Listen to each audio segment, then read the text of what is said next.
Thank you for joining me while I review a book and to a certain extent the series of Child of Earth, Dumarest of Terra by E.C. Tubb. This is a book that I received almost with awe, sent to me once again by Rob from Alspace. So I have received this book straight from Alspace. I had a little bit of awe in receiving it and the return because I had been looking for these books for so long. They are Griffin Sci-Fi Rediscovery Series number 12 and the Homeworld Press. I hadn't heard of either of those, but Rob obviously had, and he got them for me. I'm very, very glad because I've been reading this series for most of my life, essentially. Way back when I was about 11, and I've been trying to remember, I don't think I can have been as old as 13, I might even have been 10, in an op shop I came across this book. Not this specific one, it still has a spine, and my original one died twice and was replaced throughout my life, since I was 12-ish, plus minus a year.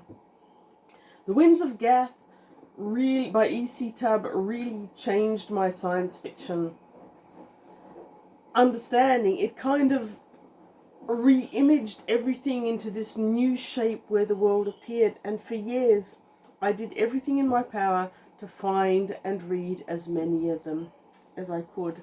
It was entirely serendipitous that the first one sorry, I have found was actually the first one in the series. Because that's pretty rare in my reading career. I read books as I find them in the wild. And most of the rest of the series I read completely and utterly out of sequence when I found them. Now, E.C. Tubb first published The Winds of Gath in 1967, if you can believe. I kind of can't. And it started a bit of an icon. What's the word I'm looking for?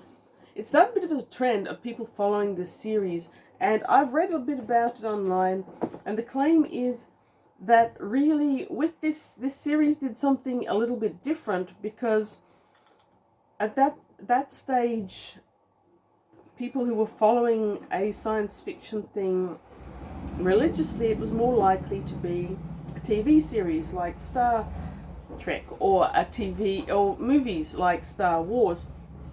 But E.C. Tubb got a following that stayed throughout their lifetime, such as myself. Now, as well as that, the Dumarest Saga, which is called Dumarest of Terra, or the Earl Dumarest Saga, depending where you are in the world, had a very, very checkered history in terms of publication. That is one of the really amazing things about this novel. So this novel starts with an introduction by Chris Bentley, and the introduction is extensive. I should probably have reread it again before doing this review, because he has got so much information about the series. I would actually quite like to do a whole video just reviewing the whole series now that I've read every single one of them. And if you would be interested in such a video, please comment below. So Tubb first wrote Winds of Gath for Ace Books. And Ace Books first had the publication rights in the USA, though Tubb is Edwin, I've forgotten his middle name. What a terrible fangirl I am. I just don't get it. Edwin Charles Tubb. So he was born in 1919. He wrote science fiction, fantasy, and Western novels. He published over 140 novels and 230 short stories and novellas. And I've read some of the other ones that aren't the Dumarest Saga, and they too are good. But Dumarest won my heart. So he used a lot of pseudonyms as well, such as Gregory Kern, Alan Guthrie, Eric Storm, and George Holt. Apparently he used up to 58 pen names over the years. Now, there is this huge trend there was this whole huge trend in early science fiction to change types of publishers. I have here, most of the books I've got are Arrows. The Arrows were an English publication, I'm pretty sure, but not the first publication. He first published in Ace, and I've got 2 Ace volumes of E.C. Tubb, both with great artwork, and I'm not going to talk about the artwork now. That's a rabbit hole I can fall into for a long time. They translated to Arrow when they were being published in England, I do believe, but then at Ace, the person who'd published him was Donald A. Walheim, and when he left to create the Door publishing house, E.C. Tubb went with him. So there are some E.C. Tubb, Earl Dumarest sagas out there in Door, though I own none of them. So then we went to the Ace, and then something else happened, and the English publisher who was publishing him didn't continue. And then somewhere toward the end, Legend, whoever Legend are, stepped up to the party and made these rather garish covers that I just don't love as much as the older ones. And they also did this strange duo thing. So this is Symbol of Terra and the Temple of Truth. That's 30 and 31. And this is Melome and Angado. So that's 2 stories in one for both of these books. This is 28 and 29, and then we've got 30 and 31. And up until Rob from L-Space did his huge act of charity, 31 was as far as I'd ever read. And it takes you right to the edge. It takes Earl Dumarest to a temple where there's writing on the wall that will lead him to where Earth is. At the end of 67 to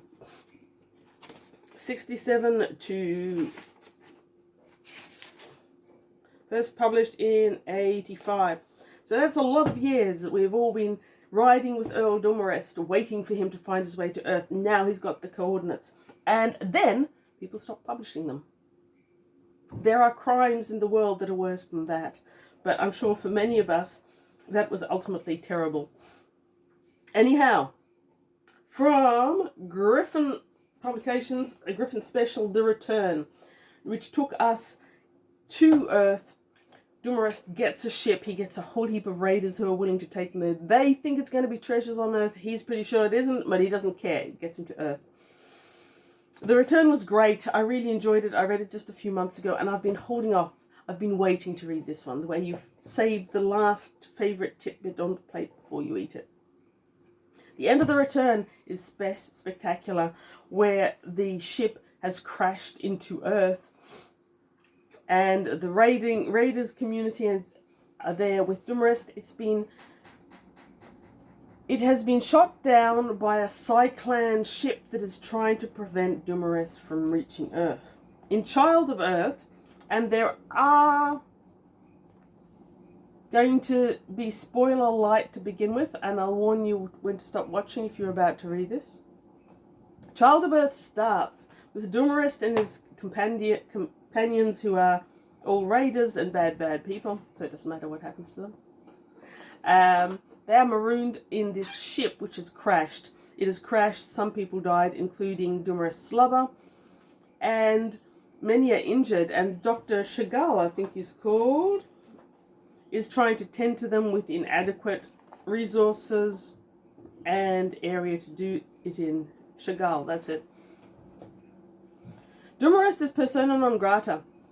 They are marooned in this wasteland, this desert wasteland with nothing out there, no way to escape. And they don't know where to escape to because they hadn't really seen any cities or any locales to head for while they were still in space.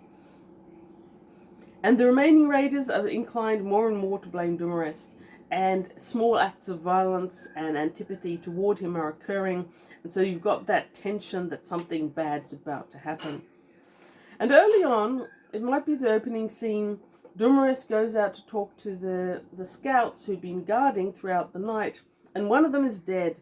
What happened was she heard voices, she heard the Shining Ones calling her, and she followed them into the desert. And next morning she is dead, not from any known cause. Possibly hypothermia, maybe she froze to death. It's a cold, cold desert, and deserts get cold at night. But as he goes to return to the ship, the wrecked ship, they are waylaid once again by these shining opalescent ghosts in the mist. I will read you. They came like wisps of smoke, white against white, slithering over the snow, melting, vanishing to appear again. Their movements heralded by squeaks, whistles, piping notes, trills. A host, dressed in perfect camouflage, shining with a faint nacreous shimmer, coming closer, closer. Stuff of legend made real. This was my legend made real. So people do hear voices in this squeaking, chirping, but Dumarest doesn't. And he is in some way knocked out. And when he wakes up again, he wakes up in this fantastic, lush, luxurious apartment. It's sketched lightly. Tubb did tend to sketch lightly backgrounds, but we get the impression of almost oriental splendor, of cushions, of sparkling things. There's decanters full of exotic blue and greens and sparkling wines everywhere. And when he wakes up, the Dr. Chagall has been awake for a while already, and he says that the ruler of this place has got a very difficult name that isn't a real name. Shandaha. And all Shandaha wants is to entertain himself by sharing the memories of his captives. That's Dumarest and Chagall. Now he does this in a unique manner. There's some wine, there's a thing, they relax, and he goes into the memories. But Dumarest isn't actually remembering it through this, he's actually reliving it. And many of Dumarest's memories are pretty horrific. So that's the majority of this book. Dumarest and Chagall are captive. They're these two gorgeous women. I think Nada is the one that's allocated to Dumarest. They have to be gorgeous women in an E.C. Tubb book. It's obligatory. And there's this lush, luxurious situation from which he can't escape. He's told that if he leaves, he's free to leave, but he will die without assistance. Shandara wants something from him.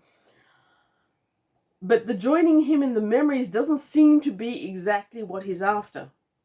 So Dumarest's got a puzzle ahead of him, and he's constantly on edge. He feels that this could be a very fatal puzzle if he doesn't uncover it. And we with him are aware of this tensing up, of this waiting for something terrible to happen. Now this is an interesting conclusion book in a few ways which aren't spoilers. We are more inclined to think of a conclusion of a series book as some big kerfuffle. Maybe there's fighting, maybe there's defeat, maybe a goal has been reached, maybe a person has been achieved. This one is different.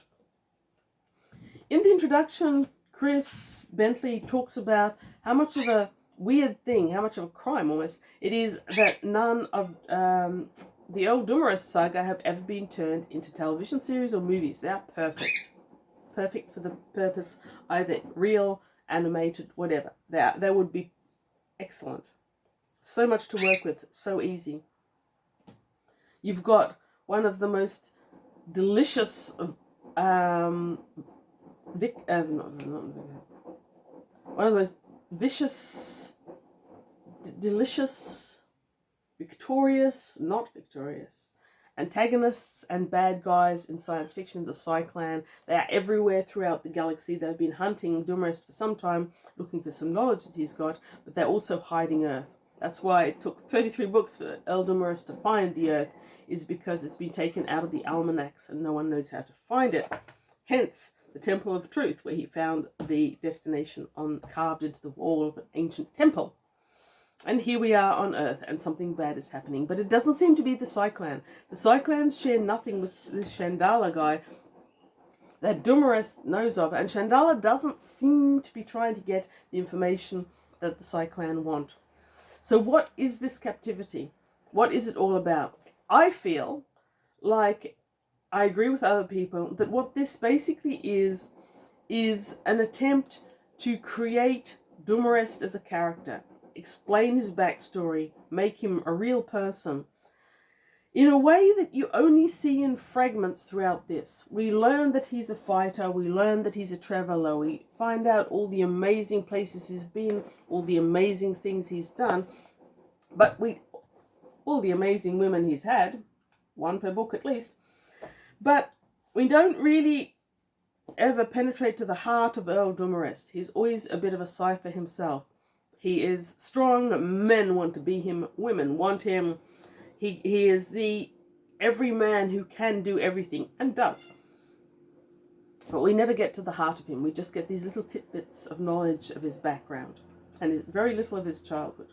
In this one, we get all of his childhood, which was spent on this planet, on Earth, which is rugged and dog eat dog, and how he came to escape it, which has been hinted at time after time in all of the series, but never gone into. Here it's gone into.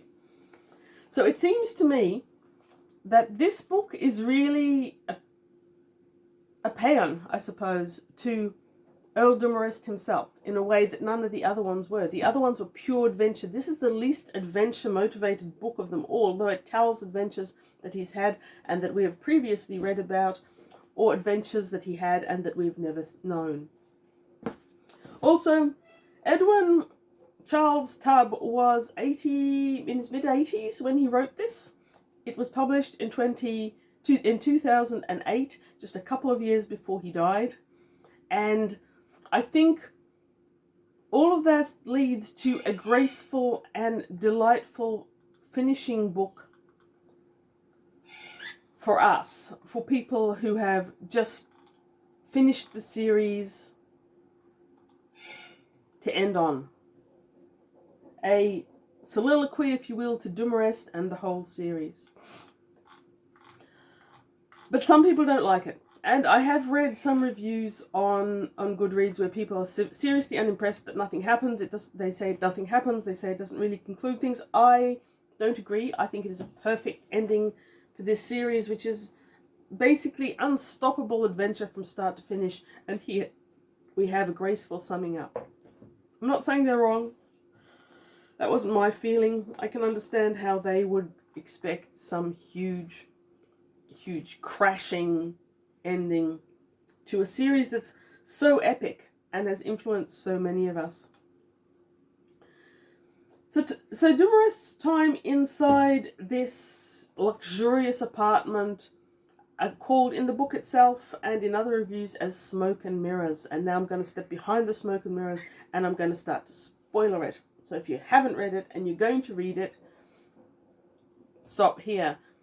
If you haven't read the Earl Dumarest series and you like classic science fiction, I think that you are seriously missing out and you should make an attempt to do so. So as I said, much less action-packed, but gradually over time, Dumarest realizes that this Chandala character, which is probably not really his name. What is his real name? Chandala? Mist. Goblet. Anyway, yes, Chandala. Chandaha. Chandaha keeps plying Dumarest with wine, emerald, sparkly, sapphire, glowing red goblets of wine where the bubbles are actually darker than the wine. I want some of those wines, I'm going to tell you. And every time he drinks, Dumarest goes back into these memories, and many of them are horrific. But Dumarest is also exploring his terrain, which makes no sense. He'll go into a room that he's been into ages ago, but it hasn't changed. He'll reach the barriers, but the barriers won't let him out, and they like crystal glasses that when he smashes it, nothing is on the outside. None of it makes sense. And eventually Dumarest solves the puzzle of what is happening here. Where is the Cyclan, we are asking? After 32 books of the Cyclan chasing Dumarest all through the galaxy, and desperate to find this affinity twin secret that he holds. Where are they? He's on Earth. We are pretty sure we know they're on Earth. They must be there. Now we know from the later books, I think it's between 28 to 31, that the Cyclan are failing. The Cyclan are raised as beings of pure knowledge with no emotion. They carry no fat on them, and that's mentally as well as physically. They just serve as a group and they want to take over the world because they will run it more efficiently. When they die, their brains are removed and put into nutrient medium that allow the collective to continue after death. Throughout the galaxy, the Cyclan can communicate instantly through these homoshon particles in their brain. They just have to go into a trance and they can instantly talk with the collective. The brains in nutrient fluid are the Cyclan elsewhere. And though it is dwelt upon in every single book repeatedly, it's never really explained to any great extent. Now, in one of these last books, as I mentioned, the brains that are being preserved are starting to fail, and that could be the end of the Cyclan. Everything they are relies on this. And so even more, they're searching for this affinity twin, which will allow them to take themselves out of their body and put themselves in another body, and thus be immortal. Where is the Cyclan on Earth? Well, the Cyclan are hidden. And the great reveal at the end of the book, which I'm going to share with you because I have to share it with someone, and I don't know anyone who reads E.C. Tubb. It's phenomenal. So Earth is this destroyed, ruined planet. But Shandaha keeps saying to Earl, well, you couldn't have known that. You hadn't seen that much of it. He keeps trying to destroy Dumarest with logic in order to get Dumarest to do what he wants. Dumarest, of course, is far better than that. He's not succumbing to that nonsense by any means. And he eventually figures out that Shandaha is actually just an employee, if you will, of the Cyclan, and he's a farmer, Dumarest says. And that menace at the back of the word creeps in. He's a farmer of humans. So what the Cyclan rely on is the homoshon element, homoshon cells in their brain. These have only really evolved as a mutation on one planet, and that's Earth. And that's why the Cyclan have removed Earth from their galactic almanacs. They want to keep the homoshons to themselves and for themselves. They can graft more onto their brains by having people like Shandaha getting humans and removing those cells for the Cyclan. I would imagine that Shandaha and the others on Earth also grab children, boy children, of course. It is, after all, the 60s. Boy children to become the future Cyclan. So the twist at the end that kind of charmed me was that Earl Dumarest of Earth, of Terra, has been searching for Earth all this time, eluding the Cyclan, and that, in essence, the Cyclan, if not all of them, then at least most of them, must themselves be of Earth, or at least of origin of Earth, to have the homoshon cells in the first place. It was a fantastic rounding out for me. I think it's a graceful conclusion. Do understand how some people wouldn't like it. Because, in a way, the very ending of it isn't an ending. Dumarest and his companion from the ship, Dr. Chagall, managed to break through Shandaha's illusion and take possession of the ship that they were on. It's a great scene. I thoroughly enjoyed it. But instead of being a full ending, what you've got is Dumarest surveying planet Earth. He's going to go out and he's going to find other people like him, or like him as he was as a child at least, and they're going to go off and they're going to fight and defeat the Cyclan.